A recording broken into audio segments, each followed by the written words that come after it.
Olá, meus irmãos e irmãs de Ideal Espírita, vocês amigos e amigas que nos acompanham aqui na página Estação da Luz Espírita, muitíssimo obrigado mesmo pela sua companhia. A nossa página Estação da Luz Espírita não tem fins lucrativos, o objetivo é a divulgação da doutrina espírita. E é por isso que nós reunimos aqui esta sede de matérias espíritas para que possa atender às suas necessidades, estudo, lazer, pesquisa. Você encontra aqui na nossa página Estação da Luz Espírita os livros da codificação, obras suplementares, entrevistas, palestras e os programas da Web Rádio Estação da Luz de Natal e Web Rádio Cristo Consolador de São Paulo. Ou seja, um acervo que atenda às suas necessidades, sem fins lucrativos. O objetivo é a divulgação da doutrina espírita. E agora eu convido você para nos acompanhar na reprodução de mais esse trabalho imperdível. Muito obrigado mesmo pela sua companhia e vamos juntos! Chegamos ao final da nossa atividade. Muitíssimo obrigado mesmo pela sua companhia e espero você no próximo evento.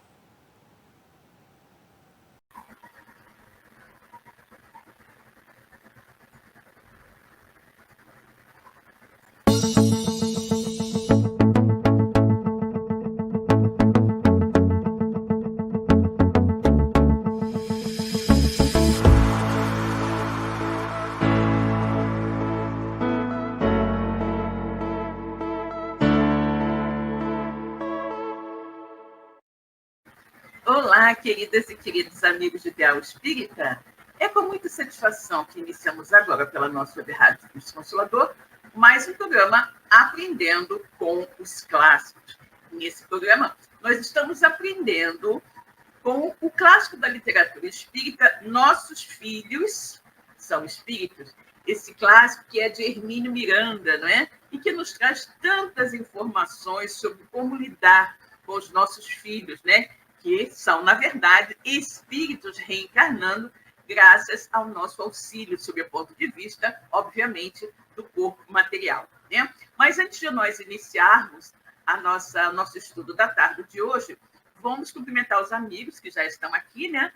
Nossa querida amiga Eronides. Boa tarde, Silvia, a todos. Ótimo estudo. Obrigada, querida. Que bom que você está aqui, né? Nossa querida amiga Miriam Beck também. Boa tarde, Silvia, a todos presentes nesse estudo. Boa tarde, Miriam, minha querida. Que bom que você chegou, né?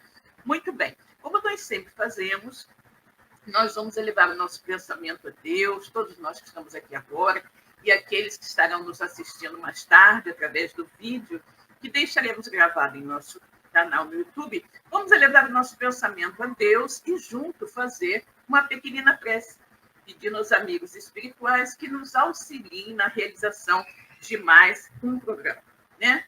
Então, vamos todos orar. Deus, Pai de infinita bondade, misericórdia e justiça. Jesus, nosso querido amigo, nosso mestre, guia e modelo de toda a humanidade. Queridos amigos espirituais que estão aqui conosco nesta tarde, mais uma vez, para nos orientar, nos incluir, nos auxiliar na realização deste programa.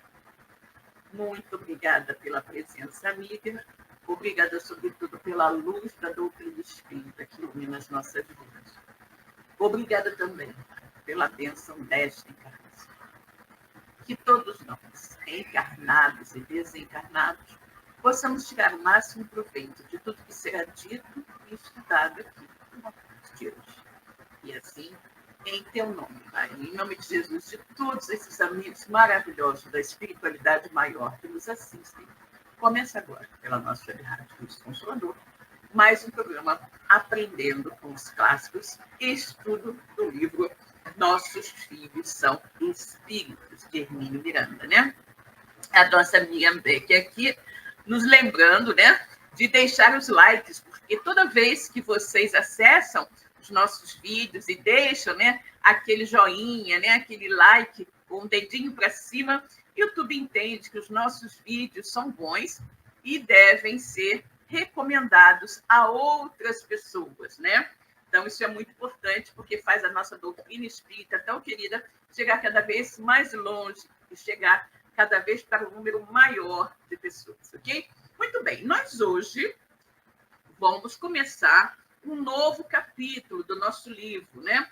que é o capítulo 2, intitulado Coisas para Desaprender. Como eu comentei com vocês, né, no início do nosso estudo, esse livro ele não traz assim capítulos interligados, né? Não são capítulos sequenciais que um esteja conectado com o outro, mas são capítulos efetivamente que trazem, né, abordagens a respeito da criação de filhos, sobretudo considerando que eles são espíritas. E no todo o livro se encadeia, né? Muito bem. Vamos agora cumprimentar a nossa querida Maria Eduarda também, que chegou agora. Boa tarde a todos, irmãos aqui presentes. Boa tarde, Duda. Que bom que você está aqui, né? Muito bem, então vamos lá. Capítulo 2, Coisas para Desaprender. E aí o Hermínio, que ele é até um pouco engraçado, né, com as suas colocações, ele começa dizendo assim: as crianças não vêm com esses bem acabados folhetos impressos que explicam minuciosamente como funcionam os aparelhos que nós adquirimos nas lojas. Ah, mas não vem no mesmo, né, gente? Todo mundo que tem filho sabe que não vem mesmo. E no início, né? A gente, então, quando é como se diz marinheiro de primeira viagem, a gente fica, às vezes, muito atabalhoado, muito complicado, muito preocupado, né, com as coisas que a gente tem que fazer para cuidar daquele serzinho tão pequenino, né? Então, aqui, como o Hermínio diz, não vem com manual de instruções, né? Não trazem um manual de instruções que ensine como devemos abrir o pacote, tirar o aparelho da caixa, instalá-lo e fazê-lo funcionar, né? Também não trazem certificado de garantia que se possa apresentar ao representante autorizado, juntamente com a nota fiscal, caso haja algum defeito de fabricação. Aí lá vem Hermínio com as suas piadas, né? Dizem até que um jovem pai que acabara de retirar mulher e filho do hospital levou-o de volta para reclamar, porque ele estava com vazamento, né? Hermínio sempre cheio de graça. Com o tempo, vamos aprendendo a resolver os pequenos problemas que surgem. E os grandes também. Se e quando surgirem, né? Nós nos valemos de experiências dos mais velhos, geralmente uma das avós ou ambas, tias, vizinhas e, naturalmente, dos médicos, quando a situação assim exige, né? Quem me ajudou demais quando eu tive meus filhos foi minha mãe, né? Que me ensinou a dar banho, eu tinha medo de dar banho, né? Pensando que eu pudesse deixar a criança cair na banheira, aquela coisa toda, e realmente a criança acaba sendo muito escorregadia, né? Molhadinha, cheia de sabão, escorrega bastante. A gente tem que aprender a segurar bem firme para que ela não caia, né? Mas é tudo aprendizado e, como tudo na vida, a gente acaba aprendendo, né? Mas minha mãe me ajudou demais. E aí ele vai. Para facilitar as coisas, comprei o livro de um famoso pediatra da época. Eu também comprei, né? Eu também comprei esse livro, realmente ajudava muito, né? Eu até brincava dizendo que o pessoal fala, né, que o dicionário é o pai dos burros, e eu dizia que aquele livro daquele pediatra era o dicionário dos pais burros, né? Porque a gente não sabe nada e aquele livro ajudava muito, muito, muito, né? Para facilitar as coisas, comprei o livro de um famoso pediatra da época que substituía razoavelmente bem os manuais de instruções que acompanham os eletrodomésticos de hoje e ajudam a solucionar ou prevenir alguns enguiços, entre aspas, mais comuns. Recebíamos ensinamentos minuciosos sobre a maneira de cuidar do bebê durante seus primeiros dias de vida. O banho, o sono, a roupa, a alimentação, bem como a interpretação de certos sinais típicos que marcam as diferentes etapas de desenvolvimento. Os primeiros passos, os dentinhos de leite, peso, altura, hábitos de higiene e inúmeros outros indicadores.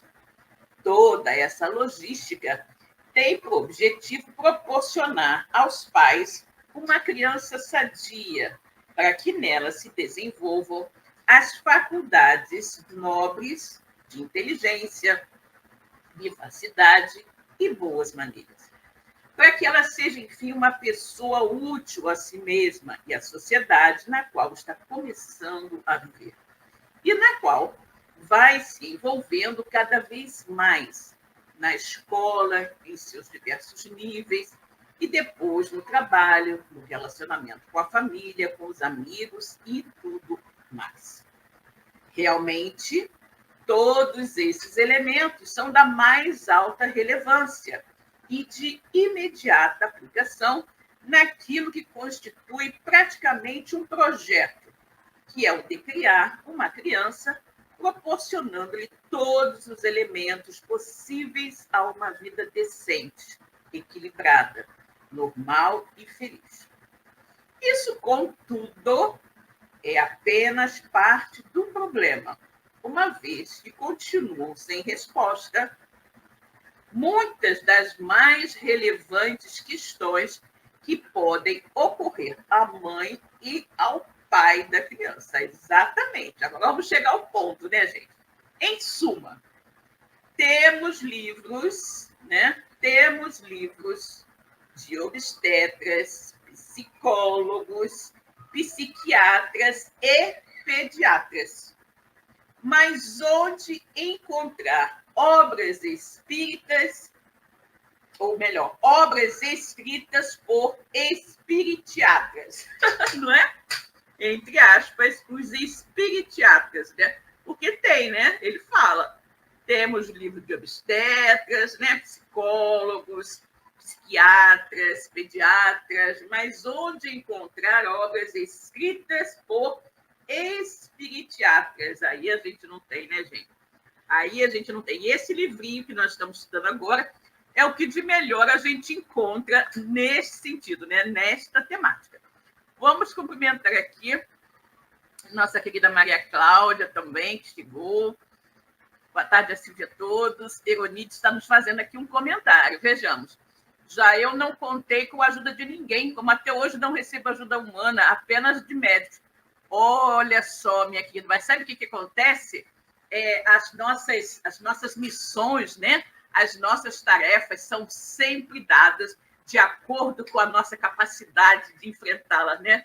Sem dúvida que você não teve essa ajuda, né? Externa, de repente, de mãe, de sogra, de tias, o que fosse, porque você tinha aquela capacidade, como de fato teve, que você criou seus filhos, né? E continua ainda auxiliando a todos com os seus conhecimentos mesmo e com a sua fibra, né? Com certeza. Bom, gente, então vejamos aqui.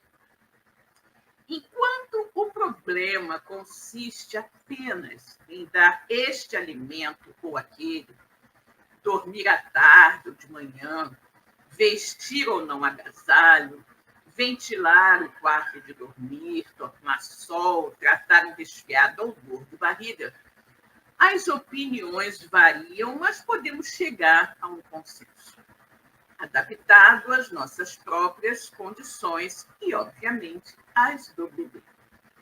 Acabamos acertando com o alimento que melhor se harmoniza com ele, como dizem os americanos, ou com seus hábitos de repouso e atividade, bem como o tipo de roupinha que melhor lhe convém.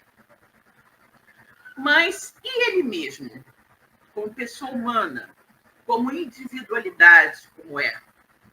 Por que é temperamental ou apático? O que o faz pacífico e sereno ou agitado e mal-humorado? Por que chora tanto ou não chora, a não ser excepcionalmente? Por que custa tanto a falar ou a andar ou a aprender a ler? E mais tarde, porque gosta de matemática e não de línguas ou vice-versa? E, acima de tudo, quando se tem 2 ou mais filhos, por que são tão diferentes entre si? uma vez que gerados todos a partir do mesmo conjunto de genes e criados no lar sob idênticas ou muito semelhantes condições. Olha aí o questionamento do nosso querido Hermínio, né? Aí é que a coisa começa a complicar na cabeça, né, dos pais assim menos experientes, sobretudo de pais não espíritas, né? Nossa Rosângela chegou aqui também, vejamos.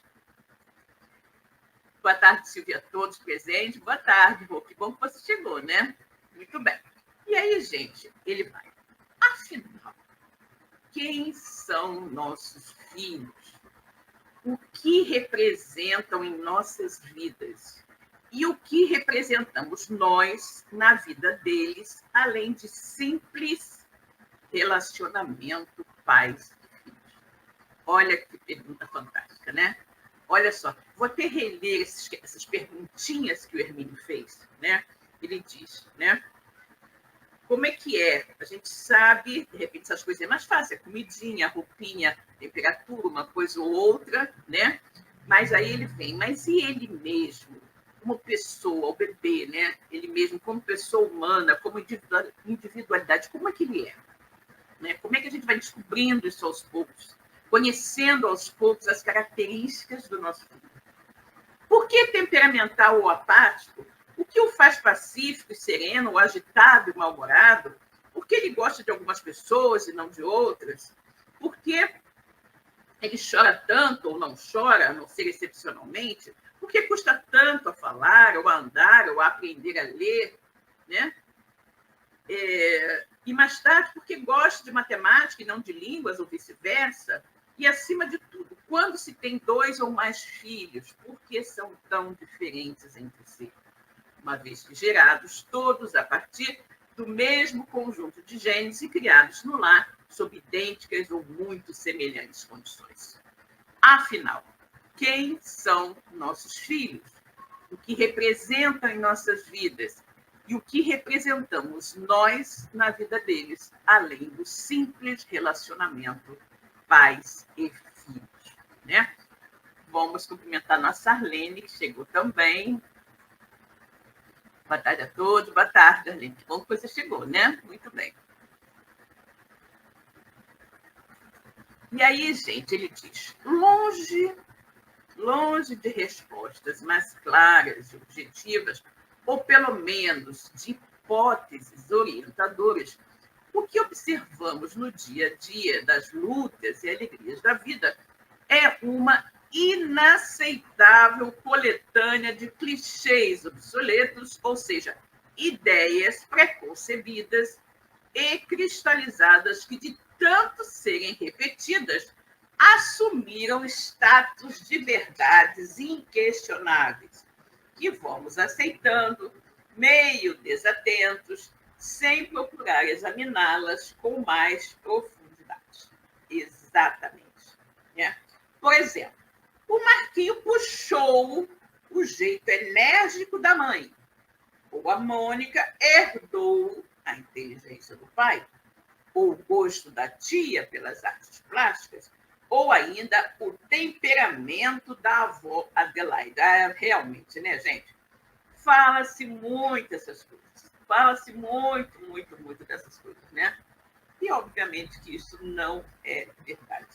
Né? Isso não é verdade. Nós, como espíritas, sabemos que cada espírito traz as suas qualidades e os seus defeitos, né? Os seus defeitos morais, as suas habilidades para determinadas coisas e a sua falta de habilidade para outras, né? Tudo isso faz parte do acervo de conhecimentos e experiências adquiridas por aquele determinado espírito, né? Porque nós sabemos que o corpo procede do corpo, mas que o espírito não procede do espírito. Ou seja, não é o pai, né? Não são, na verdade, os pais que dão ao filho o espírito. Eles apenas contribuem com a parte física, né? Ou seja, nós pais damos aos nossos filhos, que são espíritos, um novo invólucro para que aquele espírito possa se comunicar, viver e ter uma experiência na matéria. Experiência esta na qual ele poderá poderá evoluir, né? Poderá se desenvolver mais como espírito imortal que é, né? E aí, lembrando, né, que o nosso capítulo de hoje significa chama-se Coisas para Desaprender, o Hermínio começa. A primeira coisa a desaprender em relação às crianças é a de que elas não herdam características psicológicas como inteligência, dotes artísticos, temperamento bom ou mal, gosto também bom ou mal, simpatia ou antipatia, doçura ou agressividade. Então, a primeira coisa a aprender é que crianças não herdam nada disso, né? Não herdam absolutamente.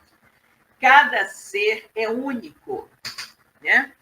Cada ser é único em sua estrutura psicológica, preferências, inclinações e idiosincrasias, né? Idiosincrasias, exatamente. Ninguém herda este tipo de característica, né? Ninguém herda isso. O mau humor do pai, a inteligência da mãe, a impulsividade da avó, nada disso. Isso não existe. Então, essa é a primeira coisa que a gente tem que desaprender, né? Cada ser é único em sua estrutura psicológica, em suas preferências, inclinações e idiosincrasias, e somente características físicas são geneticamente transmissíveis. Cor da pele, dos olhos ou dos cabelos, tendência a esta ou aquela conformação física, predisposição a esta ou aquela enfermidade ou a uma saúde mais estável, traços fisionômicos e coisas dessa ordem. Aqui nós fazemos uma observação quando Hermínio diz, né, que nós podemos herdar também, né, predisposição a esta ou aquela enfermidade, né, ou a uma saúde mais estável. Na verdade, o que acontece? Efetivamente, essa questão, né, da hereditariedade, quando você tem uma certa... sua mãe tem asma, seu pai tem asma, o filho vai nascer com asma. Pode ser que nasça ou não, né? Os espíritos nos dizem que, efetivamente, este tipo de hereditariedade não ocorre. Ah, mas então como é que você explica que em algumas famílias, né, a mãe teve câncer, a avó teve câncer, a mãe teve câncer e a filha teve câncer também, né? É que em algumas situações, né, de acordo com o planejamento reencarnatório daquele grupo familiar, vão se juntar, né, no mesmo grupo espíritos com necessidade de expiações semelhantes, expiações que serão vividas por meio de problemas de saúde, né? Então, isto pode acontecer, mas não se herda, né? O espírito não herda do pai ou da mãe uma doença. Por quê?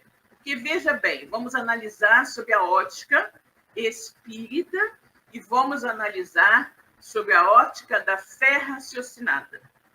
Se sua mãe desenvolveu um tipo de câncer, é porque o espírito dela, com todo o seu passado, né, com todos os seus erros e acertos, precisava vivenciar aquilo.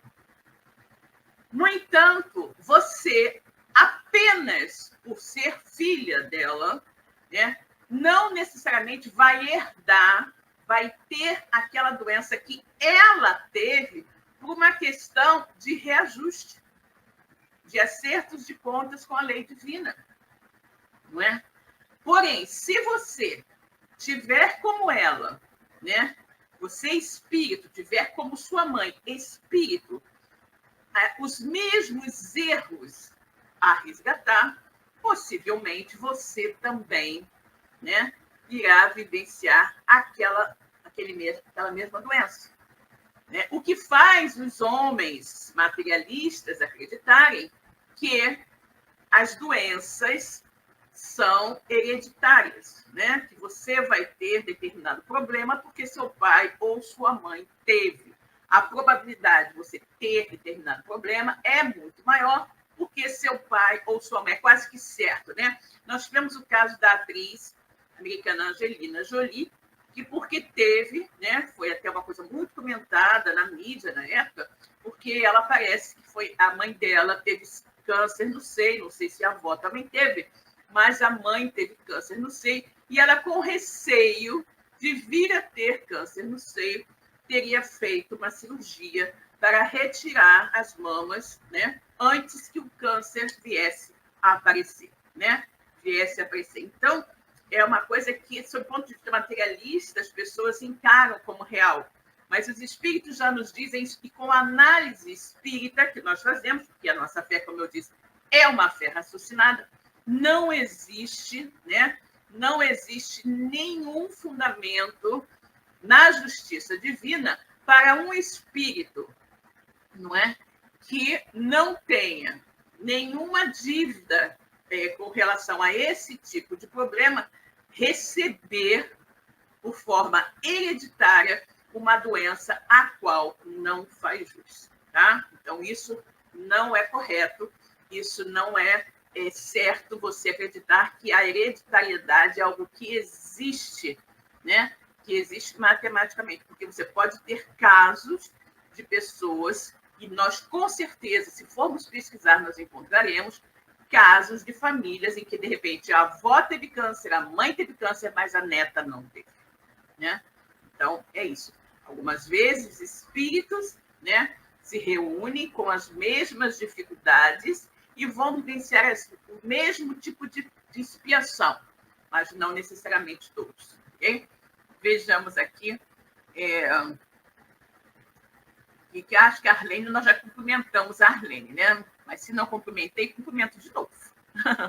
A Miriam Beck está aqui nos dizendo, temos vários exemplos de pais anões ou pais cegos e filhos de estrutura normais, né? Enxergando também normalmente. Eu particularmente conheço uma família em que o pai e a mãe, né, eram surdo-mudos, o pai e a mãe eram surdo-mudos e tiveram 2 filhas perfeitamente normais, sem nenhum problema desta natureza, e já tiveram netos que também nasceram sem este problema, né? Então, é uma coisa que você realmente não pode considerar que seja uma carga genética, né?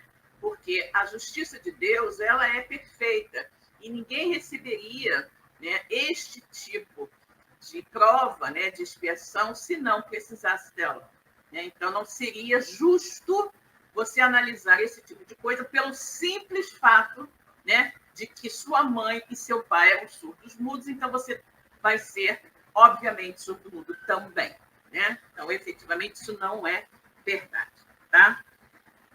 Então, aí nos livros de vocês, né, quando nesse parágrafo, né, nesse parágrafo em que o Hermínio faz essa colocação, né, que herdam cor da pele, olhos, cabelos, tendência a esta ou aquela conformação física, predisposição ou a esta ou aquela enfermidade, né, nós temos que botar aí uma observação, né, ou a uma saúde mais estável, isso aí nós temos que colocar aí uma ressalva, tá?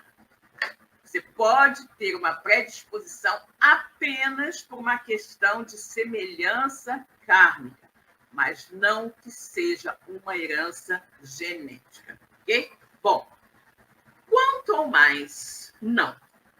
Pais inteligentíssimos podem ter filhos medíocres, né? Tanto quanto pais aparentemente pouco dotados podem ter filhos geniais, né? Geniais. Pessoas pacíficas geram filhos turbulentos e vice-versa. Pais desarmonizados produzem crianças excelentes, equilibradas e sensatas. Qualquer um de nós poderá citar pelo menos uma dúzia de exemplos de seu conhecimento para testemunhar a exatidão dessas afirmativas. E nós pensamos aqui, falamos até recentemente em um de nossos estudos sobre essa questão, né, da herança, de que fulano não puxou o pai aqui. Vamos nos lembrar da terrível época em que tinha aqui no Brasil a escravidão, né? Então, você tinha aquele senhor de escravos, né? Aquela senhora de escravos, pai e mãe que se achavam melhores que os outros, que tinham escravos, que não os respeitavam como seres humanos, que os tratavam mal e tudo mais. Este pai, com este temperamento, e esta mãe, com este temperamento, geraram um filho abolicionista. Ou seja, uma criança que nasceu destes pais, que cresceu neste ambiente, mas que de forma nenhuma tinha o temperamento dos pais e aceitava aquela situação social das pessoas de pele negra, né, como algo normal. E lutava para que isto não continuasse, né? E aí, como é que você explica isso? Como é que você explica isso, né? A não ser pelo fato de que nossos filhos são espíritos, né? E aí continua o Hermínio, né? Por isso, repetimos, cada criança, cada pessoa é única, é diferente. E embora possam ter duas ou mais certas características em comum ou muito semelhantes, cada uma delas é um universo próprio, como que individualizado. Até mesmo gêmeos univitelinos, ou seja, gerados a partir do mesmo ovo, trazem, na similitude de certos traços físicos, diferenças fundamentais de temperamento, né? Ou seja, fisicamente são exatamente iguais, né? Exatamente iguais. Mas no temperamento podem ser absolutamente diferentes, né? Então, trazem traços mentais de temperamento e caráter que os identificam com precisão, como indivíduos perfeitamente autônomos e singulares. Exatamente. Você pode ter, né, esses filhos, e um é mais agitado, um é mais extrovertido e o outro é bastante tímido, né? Um é mais focado tem um tipo mais agressivo, um tipo mais assim, a personalidade mais violenta e tudo mais, e o outro é mais pacífico, mais tranquilo, né? Mais sereno, personalidades completamente diferentes, né? Aí nós vemos que ali existem dois espíritos, né? Absolutamente diferentes, cada um com a sua bagagem adquirida ao longo das diversas existências, né? Vamos logo, portanto, definir um importante aspecto. Os pais produzem apenas o corpo físico dos filhos, não o espírito ou alma deles, né?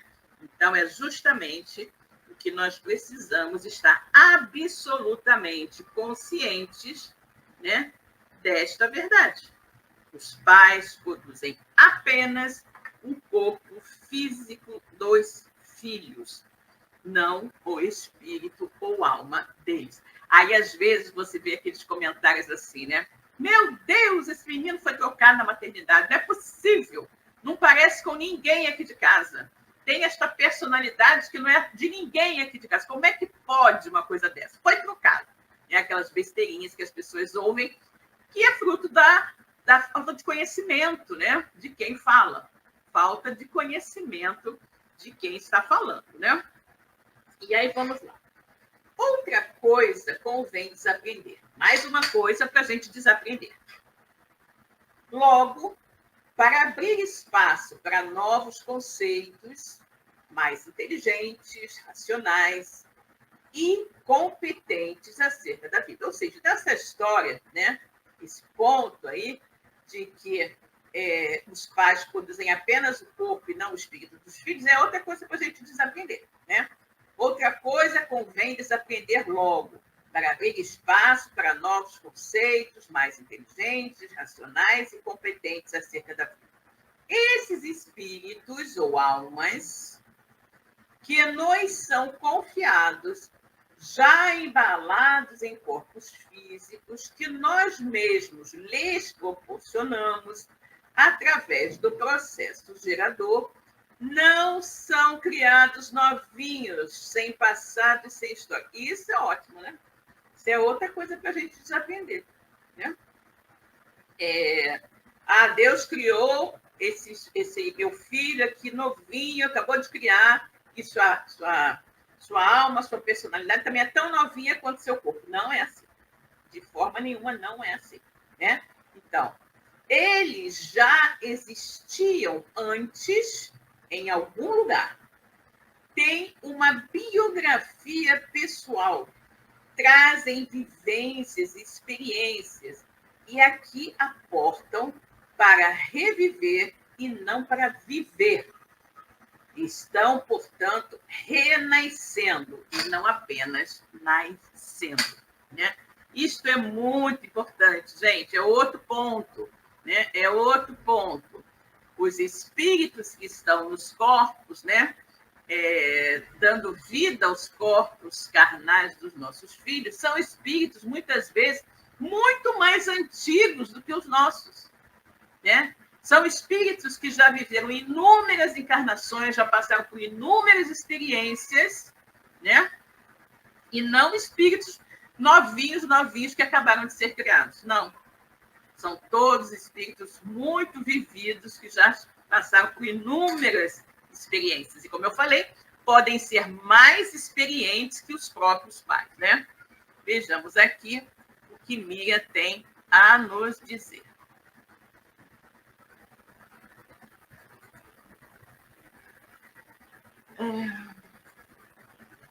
Temos também os gêmeos siameses, com personalidades totalmente diferentes e opostas. Com certeza que sim, né, amiga? Esses, então, né, as pessoas podem até pensar, né, como é que pode, né? Ali, algumas pessoas, até erroneamente, sobretudo quando é o caso, né, daqueles casos de siameses que não podem ser separados, né? Não podem ser separados, como o caso, né? Temos um caso que eu me lembro, um caso nos Estados Unidos, de duas irmãs, né? Duas irmãs que são efetivamente duas cabeças, né? Em um tronco mais largo que o normal, sendo que uma cabeça comanda metade do tronco, né? O braço e a perna, por exemplo, do lado direito. E a cabeça da esquerda comanda o braço e a perna do lado esquerdo, né? E são, né, duas personalidades absolutamente diferentes, né? Para nos mostrar que ali existem dois espíritos encarnados, né? E o fato de nascerem nesta forma, né, nos faz pensar também que talvez tenham sido espíritos muito inimigos em outras vidas e que, para aprenderem a se amar, vieram naquela condição, né, justamente para irem fazendo cair aquelas barreiras, né, de animosidade que existia entre eles. Okay? Continuando aqui. É espantosa a reação que esta ideia simples e genuína tem encontrado para impor-se como verdadeira, como uma verdade que ela é, né? O próprio Cristo ensinou que João Batista era o profeta Elias renascido, né? Embora não reconhecido pelos seus contemporâneos, né? Os contemporâneos de Jesus, né, gente? Não de Elias, porque Elias viveu muito tempo antes de Cristo, né? Ou seja, Jesus disse que João Batista, né, quando foi questionado pelos seus discípulos, né? Os seus discípulos questionaram que, segundo as Escrituras, antes que viesse o Messias, era necessário vir Elias, né? Ou seja, Elias havia vivido muitos séculos antes de Jesus. Mas, né, quando o Messias viesse, o Elias já teria, né, reencarnado e vindo antes, né? Seria o precursor, como de fato João Batista foi. E aí Jesus disse que Elias já veio, né? Que Elias já veio, que as pessoas não o reconheceram. E eles entendem que era de João Batista que Jesus estava falando, né? Jesus está falando de João Batista. Então, o próprio Cristo ensinou que João Batista era o profeta Elias renascido, embora não reconhecido pelos contemporâneos de Jesus. Em outra passagem, falando a Nicodemos, admirou-se de que o ilustrado membro do Sinédrio, doutor da lei Nicodemos, ignorasse verdade tão elementar, ou seja, a de que é preciso nascer de novo para alcançar a paz espiritual, a qual Jesus dava o nome de Reino de Deus ou Reino dos Céus. Claro, o que significa isso? É necessário nascer de novo, né? Ou seja, reencarnar diversas e diversas vezes para você ir purificando o seu espírito a fim de atingir a plenitude, né? E alcançar o reino de Deus, né? Ou seja, alcançar a morada dos espíritos puros, né? Dos espíritos felizes. Eis, portanto, a pura, simples e inquestionável verdade. Nossos filhos, tanto quanto nós mesmos, são seres humanos que já viveram antes. Trazem em si todo um passado mais ou menos longo de experiências, equívocos, conquistas, realizações e, consequentemente, um programa a executar na vida que iniciam junto de nós. Exatamente. O planejamento reencarnatório, né? Tudo está previsto. Quando eu digo tudo, gente, são as coisas principais, tá?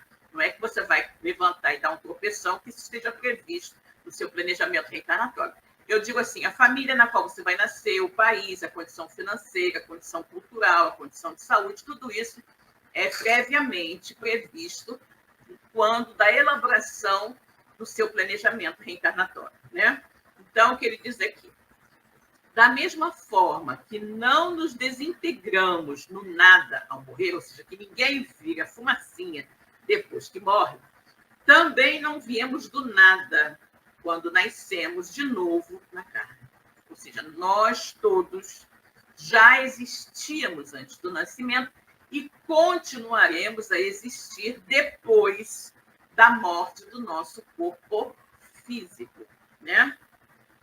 Tudo é continuidade, etapas que se sucedem em ciclos alternados aqui e ali. Ou seja, uma hora o espírito está vivenciando experiências na matéria, outra hora está vivendo experiências no plano espiritual, como espírito desencarnado, aguardando uma oportunidade de voltar, um novo corpo, para voltar a ter experiências na matéria. Ok? Anotem aí, portanto, somos todos seres criados por Deus. Sim, mas há muito, muito tempo. E não no momento da concepção ou na hora do nascimento, para ocupar um novo corpo físico. Ou seja, Deus não cria os espíritos, né, para ocupar determinado corpo que está em formação na hora da concepção ou na hora do nascimento. É um espírito que já existia há muito tempo e a quem foi dada a oportunidade de receber um novo corpo, né? Então, no momento da concepção, o espírito que está lá no plano espiritual, aguardando a sua oportunidade de renascer, começa a se ligar àquele corpo em formação até o momento do nascimento. E esta ligação, ela se completa mais ou menos por volta dos 7 anos de idade, né? O espírito, até os 7 anos, a gente está um pouco assim, confuso, né? Meio com um pé alto, porque as crianças falam muito em visão de amiguinhos invisíveis, que só elas veem, né? Alguns casos, como no caso de Ivone Pereira, até os 10 anos de idade, ela estava ainda muito focada, muito apegada à sua vida, à sua reencarnação anterior. E ela dizia que aquela família não era dela, aquele pai não era o pai dela, aquela mãe não era a mãe dela. Então, imagina a situação dessa família e dessa criança para lidar com isso, né? Então, vejamos, todos somos seres criados por Deus, sim, mas há muito, muito tempo. E não no momento da concepção ou na hora do nascimento para ocupar um novo corpo físico. Esta ideia constitui a viga mestra de toda a arquitetura da vida, né? O conceito diretor que nos leva ao entendimento dos seus enigmas, mistérios e belezas imortais. Portanto, esta ideia, este conceito, esta verdade que escolhemos para alicerçar este livro, para ordenar o que precisamos saber. Ou seja, a ideia de que Deus criou a todos os espíritos e continua criando sempre, e que a alma, né, o espírito que vai habitar determinado corpo de uma criança que acaba de nascer não foi criada no momento do nascimento, muito menos no momento da concepção. Eram espíritos, né? Eram espíritos que já existiam há muito tempo, que já vivenciou várias vidas em diversos corpos físicos diferentes e que agora está apenas assumindo uma nova roupagem física para continuar o seu processo de desenvolvimento, ok? É, portanto, esta ideia, este conceito, esta verdade que escolhemos para alicerçar este livro, para ordenar o que precisamos saber, dentro de nossas limitações humanas, para entender a vida e também ajudar aqueles que nos cercam a entendê-la melhor. Tudo aquilo, mas tudo mesmo, que se chocar com esta verdade tem de ser desaprendido, se é que estamos realmente empenhados em fazer da nossa vida um projeto inteligente de evolução rumo à perfeição espiritual. Ou seja, tudo aquilo, gente, que vier para você com a ideia de que o espírito, a personalidade do seu filho foi herdada do pai ou da mãe ou de algum outro familiar, isso tem que ser desconsiderado. Isso não é verdade, né? Se o bisavô Joaquim foi um sujeito ranzinza e impertinente e vier renascer como seu filho, provavelmente você vai ter uma criança um pouco difícil e impaciente, a não ser que ela tenha se modificado um pouco nesse ínterim, né? Enquanto estava no plano espiritual. Pode ter aprendido, né? Muita coisa. Mas, se não aprendeu, vai voltar com a mesma ranzinzice do avô, né? Da mesma forma que se uma pessoa de bom coração e pacífica renascer como sua filha ou filho, você terá uma criança calma, bem-humorada, simpática, desde os primeiros momentos da vida, ainda que ocasionalmente apronte uma choradeira homérica, se estiver com fome, sentindo calor ou frio, ou porque deseja que suas fraldinhas sejam trocadas. De que outra maneira iria ela pedir isso? Só chorando, né, gente? Criança não fala ainda, tem que chorar. E tem alguma coisa que está incomodando, então ela tem que avisar que está alguma coisa errada, né? E a única forma da criança avisar é chorando, quando ela ainda não fala, né? Se lhe fosse possível falar, ela diria, educadamente, mamãe, você quer fazer um favor de trocar minha fralda? Ou, você não está se esquecendo de me dar a papinha das 10 horas? Exatamente, mas ela não fala, né? Então o jeito é chorar, né? Deixe-me, pois, dizer-lhe, para ajudar a armar o esquema de como cuidar do seu bebê. Ele é um espírito adulto. Guardemos nossos bebezinhos tão fofinhos, né? Tão rosadinhos, tão engraçadinhos, né? É um espírito adulto, inteligente e experimentado, que está apenas aprisionado em um corpinho físico que ainda não lhe proporciona as condições mínimas de que precisa para expressar todo o seu potencial. Isto se dará com o tempo, como você poderá observar, à medida que a criança vai crescendo e se revelando como realmente é, né? E aí, gente, é aquilo que a gente sempre fala, né? Até os 7 anos é uma época mais fácil, né, de nós meio que moldarmos, né, ou tentarmos arrumar um pouco da personalidade, né, dos nossos filhos, né, dos nossos filhos. Mães, o que acontece? A partir dos 7, a criança já vai mais se firmando, né? E quando entra na adolescência, especialmente, aí que o espírito realmente assume a sua personalidade. Por isso que muitas pessoas falam que na adolescência as crianças são difíceis, isso aqui não. Na adolescência ela apenas está assumindo a sua real personalidade, ou a sua personalidade em toda a sua toda a sua inteireza, né? Vamos dizer assim. Então, sim, quem disser que ela puxou ao birrento bisavô Joaquim, é possível que tenha razão, porque, de fato, pode ser o próprio bisavô Joaquim que está de volta, né? Que está de volta. Se ele não se modificou nesse período que ele esteve na erraticidade, vai voltar com a mesma maneira de ser, né? Ou se ela for aquele remoto parente genial que escreveu livros, compôs música, ou foi um brilhante político, ainda você terá o privilégio e a responsabilidade de ajudá-la a expressar-se novamente como ser humano, provavelmente em outro campo de atividade. Pode ser também, né? Pode ser aquele parente distante reencarnando, né, na família. Em verdade, responsabilidade você tem sempre, seja qual for o filho ou filha, brilhante ou deficiente, amigo ou não tão amigo, sadio ou doente, compreensivo ou rebelde. Né? A nossa responsabilidade com aquele filho que o pai nos confiou, né, é sempre a mesma. Né? Vejamos ainda o que nos diz aqui a Rosângela.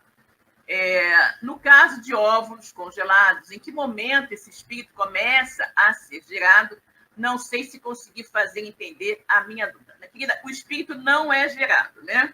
O espírito já existe, né? Já existe. E o que acontece?